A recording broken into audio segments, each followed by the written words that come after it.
Hello everyone, I'm back with part 2 of this lecture on the cost of capital, and in this part I want to talk a little bit about the capital asset pricing model. So this is one of the most used models for estimating the cost of equity, and by now I think you guys are all familiar with it. You've seen it in advanced corporate finance, in some asset pricing classes, likely in your bachelor's you've already seen it.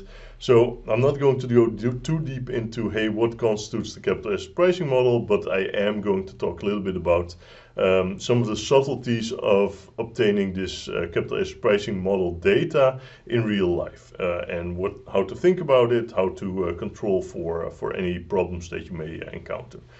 So what is the capital asset pricing model? Well, the return of any asset depends on the risk-free rate plus beta times the market risk premium. So more or less what this says is the required return on any asset has to do with the time value of money. So even if the asset is completely risk-free, you still want some positive return on it because you don't have access to the money right now. If you put it somewhere, you only have access to your money somewhere in the future. So you want to be compensated for the time value of money through the risk-free rate. And then also you want to be compensated for the risk that you take on by purchasing this asset. And the risk is a combination of two factors. So the first is how risky is the asset, so beta, times how pricey is the unit of risk, so the market risk premium.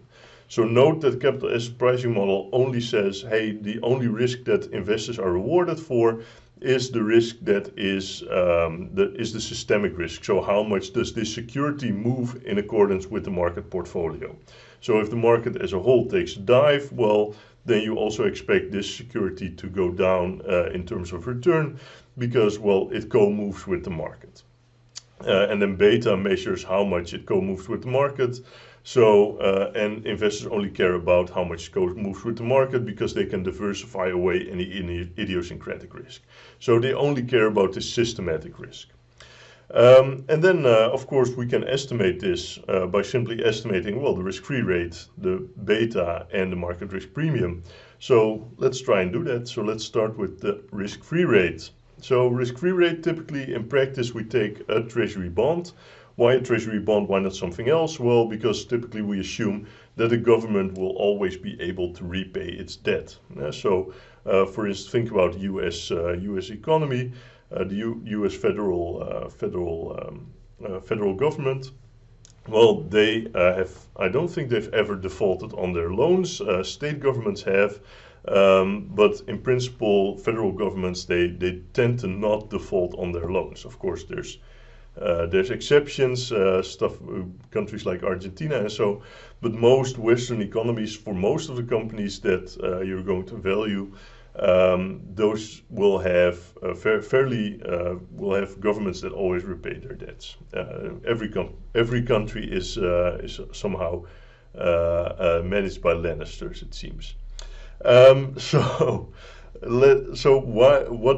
How do you then obtain this data? So once you know, hey, I'm interested in what is the rate of return on this government debt, so what is the yield to maturity on this government debt, where do you obtain the data? Well, there's one site that's very, very handy, so the St. Louis Federal Reserve Economic Data, St. Louis Fed, gets you data for most treasury yields for at least 10 years. For most countries in the world. So especially the US, you'll find a lot of different maturities of treasuries at this very site. Then what happens in practice a lot is to take 10-year treasury. So why the 10 years? Well, because that is typically the most liquid security. So for instance, I think the St. Louis Fed reports data for 10-year and 30-year treasuries for the US. In practice, 10 years is very common to use rather than a longer maturity, even though a longer maturity kind of matches the maturity of the equity better, because you assume that the company is forever lived.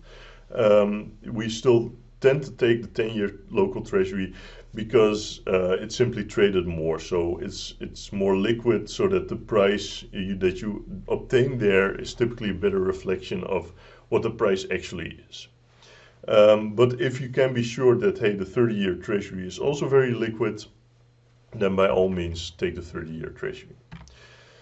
So, one thing that you may have noticed is that interest rates right now are very, very low, especially for government bonds. And they have been very low since the financial crisis of 2007, 2009. So, and there's different theories going around exactly why that is. But at least one theory is that, hey, a lot of investors, they want to move their money to safe assets, and as such, they went to treasury bonds, which means that treasury bonds have this artificial discount from all these people flying to safety. And that artificial discount doesn't really reflect the long run rate of treasuries that you should have on as a treasury yield. So what people have done in practice, and what McKinsey also advises, is to maybe use a synthetic risk-free rate. So rather than taking, let's say, a treasury rate that says, hey, the treasury rate right now is 1%, they will say, well, no, let's use a long-term synthetic risk-free rate, which is 2.5% or so. And in principle, this is fine. This is a fine thing to do. Why is that? Because, well, the risk-free rate will matter a lot in terms of your discount rate, and your discount rate will matter a lot for the valuation of your company. And so if you think about the valuation of a company, the value of any company is, well, C over R minus G, right? And then if my RI is RF plus beta times the market risk premium, well, if this is, let's say, because of some artificial demand for some artificial flight to safety, this is 0.25% rather than, let's say, 2.25%, well, then that's going to have this very, very big effect on this return, and that's going to have a very big effect on the value right here. So typically, I tend to not do this, but you can. So absolutely you can. So McKinsey advises on it. De Modern also does it. Why don't I advise this? Well, because this risk-free rate kind of balances out.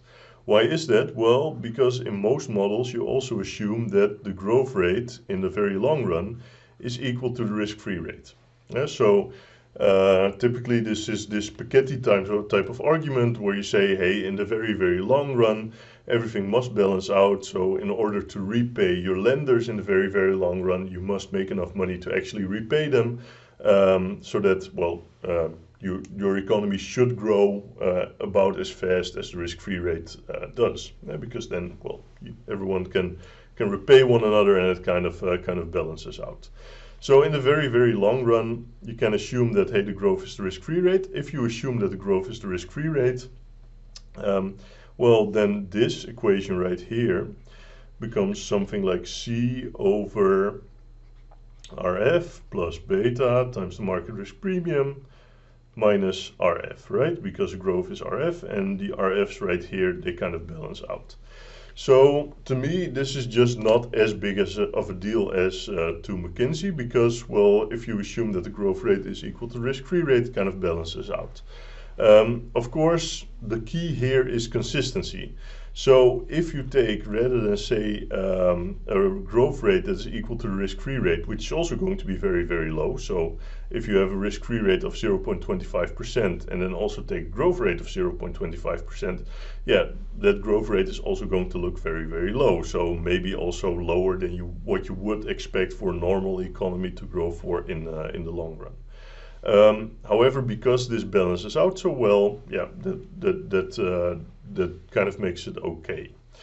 What can happen in terms of inconsistency is if you say, well, I'm simply going to take the risk-free rate as the current treasury rate, but then for the growth rate, I assume, let's say, something like a long-term estimation of growth for the OECD. So let's say something like 2% is 2-3%. For most Western economies, that's a very reasonable growth rate. So if I then assume my growth rate in the long run is going to be 2-3%, then that is also absolutely fine. But then if you assume that the growth rate in the very, very long term is 2-3%, then it also makes sense to use this artificial risk-free rate of 2-3% or so. because again, then it balances out. Where things don't balance out is if you simply take the current risk-free rate and enter that as an input for the capital asset pricing model, but then you say no, but this current risk-free rate, even though I'm using it in the capital asset pricing model, I'm not going to use that to proxy for the long-term growth rate, because I know better. I know that the long-term growth rate should be 2-3%. But then if you assume that long-term growth rate is 2-3%, then you should also assume that the risk-free rate is 2-3%. So it doesn't matter too much what you do, because it kind of balances out as long as you are consistent in the way you apply this. So risk-free rate, typically look for treasury bonds, or if you want to get creative with it, take synthetic rating. As for the market risk premium, you have a couple of different approaches. So the first is, well, simply taking historic returns and then saying, well, the historic returns are a pretty good proxy for what I can expect in the future. So simply take the historic average and apply that for the future. The second is using a regression analysis, where you say, hey, the market risk premium depends on a couple of things. So you can throw in whatever you want, but more or less stuff like the dividend to price ratio, other stuff like, hey, total assets, leverage. You can think of whatever variables you want to throw in there, then throw them in, estimate the coefficients. And then if you have a good sense of, hey, what is, for instance, what is this aggregate dividend to price ratio going to be for the future, then you can also estimate, hey, what is the market risk premium going to be. The third one is to use to obtain an implied market risk premium. So if you know that, typically, if you think about the dividend discount model, the price of a security is dividends over security over RE minus G. Well, if you want to take the RE for the entire S&P 500, so estimate the RM, what you can do is take the price of the S&P 500. You know how many dividends are paid on the S&P 500, or how many stocks are repurchased. So you have a good idea of what are the cash flows that are actually flowing to the equity holders in this market. And then you only need an estimate for the growth rate. So if you have a good estimate for the growth rate, that means that you can also estimate what is the market risk premium here. So that you can obtain this implied market risk premium. So here I'm going to discuss number 1 and number 3. So I'm going to discuss the historic returns and the implied market risk premium, because those are typically used the most in practice. So, so first of all, how do you estimate the historical market risk premium? So typically, if you want to estimate the market risk premium using historical data, to calculate the premium over the longest period possible using very long-term government bonds. So you want to compare the return on equity, so which in principle has a maturity of, well, infinity, because you assume that this company will, this equity will exist forever, and so you want to compare it to the longest term government bonds, so to kind of match this maturity. Of course, maturity for government bonds doesn't go up until infinity, because I don't think there's any perpetuities. Okay. But so use something like 30 years, use something like 10 years, typically 10 years because they are more liquid.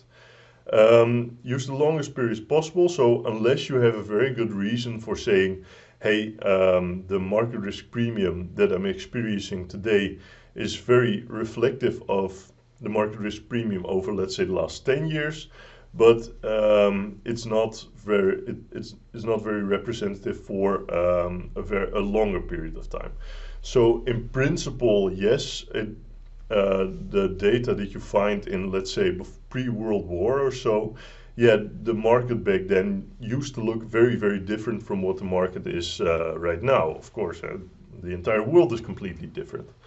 However, it's not entirely clear if that also implies that the market risk premium would be higher or lower back then than it is right now. So you can come up with arguments why it should be higher, why it should be lower, but it's not entirely clear cut whether or not the data that you find from, let's say, pre-World War II markets is not representative for calculating the market risk premium right now.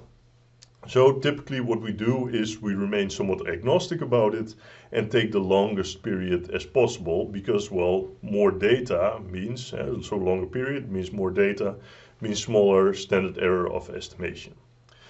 Then typically for longer dated intervals, you typically tend to use geometric averages. And if you're estimating over short returns, you take arithmetic averages. So why take geometric averages? Well, because there is, if you take a longer view, so then geometric averages give you a better sense of, hey, what is the return that an investor actually experiences? And then finally, you want to adjust a little bit for econometric issues like survivorship bias, etc. That will kind of bias your market returns a little bit upwards because, well, those companies that disappear from the S&P 500 or that go bankrupt, they disappear from the S&P 500 or go bankrupt for a reason. So market risk premium, if you then actually calculate, hey, what's the average return on the S&P 500 compared to government bonds?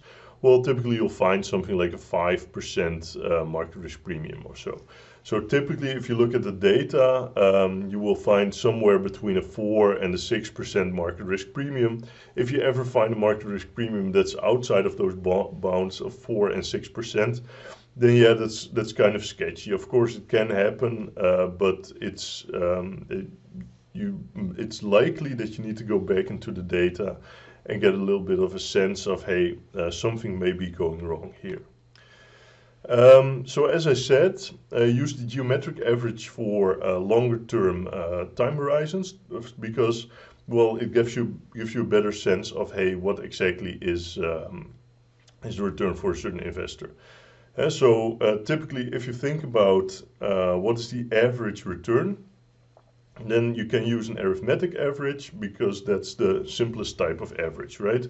Where if you have, let's say, a return of 10%, return of 5%, and a return of 7.5%, then what you can do is simply add all of them up, divide by 3, and that gives you the arithmetic average. If you want to do the same for geometric average, well, what you can do is take 1.1 times 1.05 times 1.075 minus 1, and then take this entire thing to the power 1/3, and that will also give you some return. And typically this doesn't matter too much if you find these returns which are fairly close together, but they can differ a lot if these returns they bounce around a lot more. So to give you the most extreme example, suppose you have an investor and it holds a portfolio, and the return for this investor is that over 2 years is first he doubles his money, and then he loses everything. So he has a plus 100% and then a minus 100% return. So what happens to this guy? He invested his money, he doubled his money first, and then he lost everything. So at the end, he holds 0. So he lost 100% of his initial investment. So then you can look at what is the arithmetic average return. Well, that's simply 1/2 times plus 100, 1/2 times minus 100. So his average is 0, so that is indeed his expected return for any given year. Because, well, it doubles his money or he loses everything. So indeed, for a single year, his expected return there is 0. But if you then look over a longer period of time, so over 2 years, well, over 2 years, his expected return is minus 100%. So in this case, the geometric average return tells you a lot more about, hey, what does the actual experience of this investor look like compared to, hey, what is the expected return. So let's do a little exercise with this. So suppose we observe the following returns. What is the arithmetic average? And there, yeah, simply add up all the returns and then take the average. Gives me a return of 19.40%. Let's do the same for the geometric average. And then I get a value of 16.42%. So as I showed before. So note that these geometric arithmetic averages, they differ slightly depending on hey, what does your data look like exactly, and then typically use for shorter periods of time, use the arithmetic average. So if you're an investor and you only want to hold certain equity for only a year or so, then the arithmetic average does a very good job in estimating, hey, what is your expected return over just this one next year. But if you're going to hold over a longer period of time, so let's say 5 years or so, then the geometric average does a better job in estimating your year-on-year return within that 5-year period. You can also have different types of estimators. So for instance, there's this estimator used by Marshall Bloom that kind of blends the arithmetic and the geometric averages. And I don't really want to go into what this estimator is exactly. Just note that it's there, it blends the two, and typically the Bloom indicator is closer to the geometric average if you want to hold for a longer period of time, close to the arithmetic average if you want to hold it for a shorter amount of time. If you're interested, hit me up and I'll talk. I'll definitely talk a little bit more about that with you if you're interested in that stuff. So that's it for the historic market risk premium. What about the implied market risk premium? So implied market risk premium, as I said before, what you do is you look for, hey, you take the dividend discount model. So the dividend discount model, where the price of any share depends on the dividends on that share. So dividends on that share over RE minus G. And then because you know the price, you know the dividends, and you can make an estimate for what the growth rate is going to be, you can calculate the return on equity. Or you can rewrite this out slightly differently, because, well, you know that my dividend is going to be, well, my net income times the payout ratio. So how much am I paying out over RE minus G? And that is going to be equal to, well, my net income times 1 minus my reinvestment rate. So how much am I reinvesting over RE minus G? And that is going to be equal to, well, net income times 1 minus G over return on equity. So why return on equity? Why not return on invested capital? Well, because for this dividend discount model, we're interested in the price of the equity. So we want to know, so this growth tells you something about what do you expect for the growth rate of the dividends. So what do you expect for the growth rate of the cash flows to the equity, not necessarily the growth of the cash flows to all the investors. So this is not the growth on the invested capital as a whole. This is growth for the cash flows that go to the equity. So in this case, we want to know, hey, how much of this, how is this growth realized? This growth of equity cash flows. Well, that's going to be equal to how much am I reinvesting times how efficiently is this reinvestment generating growth for my equity. So my return on equity, because this is an equity measure.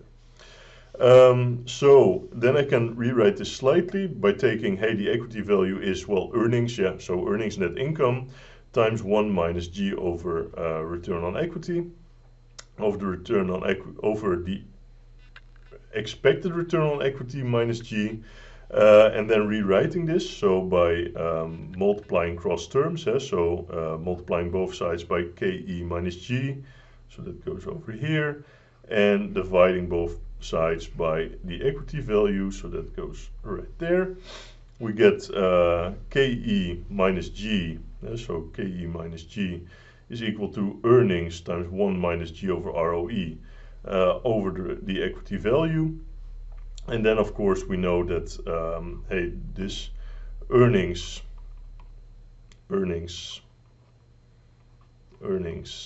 over the equity value, so that is my earnings over the price. So this is 1 over the PE ratio. So this ratio is used a lot.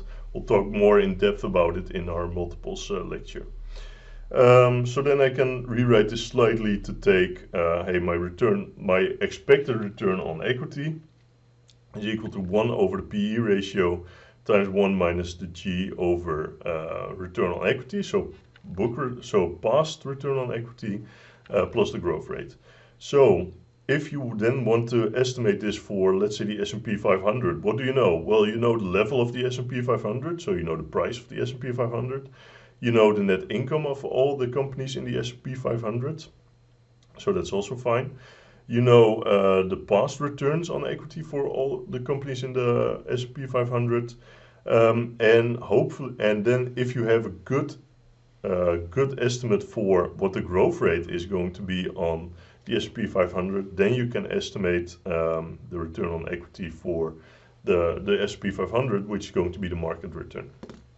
So note that this crucially hinges on your estimation for what is this growth rate exactly.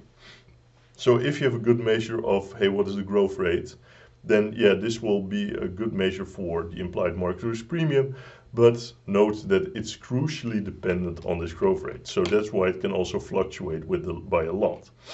So here I took the implied market risk premium from Aswad Damodaran's site. And that just gives you a little bit of a sense of both how much it fluctuates, but also what are more or less the bounds within which you can expect this market risk premium. And so if you look at the bounds here, so as I said before, more or less somewhere between 6 and 4%, and that's fairly reasonable. So if you ever find a market risk premium that's outside of these bounds, well, maybe become a little bit more careful.